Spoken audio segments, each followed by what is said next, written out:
Initially, I thought it was a joke because I heard from my receptionist that there was this company that they wanted to rent the entire hotel for 12 months, every single room booked. And it's not very often you get a phone call like that. So I actually called the company myself.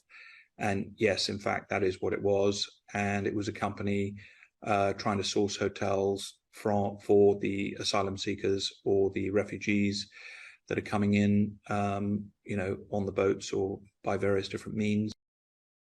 Tintagel is the historic birthplace of King Arthur. This is where, mythologically speaking, he was supposed to have been born. Camelot Castle itself sits on a cliff. It has a 270-degree ocean view. It looks out over the, as I say, mythological birthplace of King Arthur. Actually, Camelot Castle was one of the primary tourist destinations in Victorian England. This is where people took their holidays. And it was Brighton here and Manchester. It was a hospital during the war. It was also a girls' school during the war. My primary concern is the damage that this does, as I say, to the local community.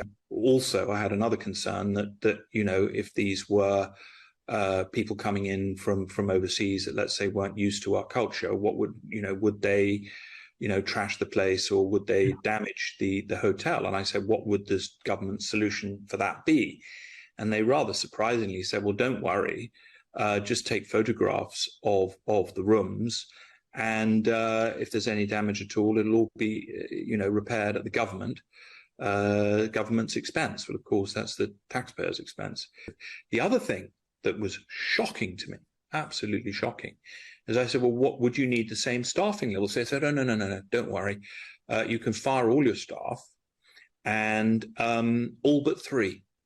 And if you don't want to keep those on, we just need the hotel cleaned once a week. And you literally couldn't make it up. And it would be funny if it wasn't for the fact that, a lot of elderly people around here are seriously worried about their bills. They are terrified as to what's going to happen this winter. And surely that is where money should be being spent, is to give such people relief.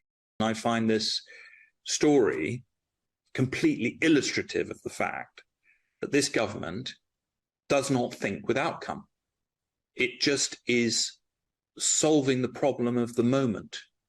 And it's almost like they pick up Twitter in the morning, look at what is getting the most attention, and come up with a wacky policy to solve the problem of the tweet of the day. And that is no way to govern. Personally, I'm of the view that the boat should be turned around, and the Navy should be defending our island.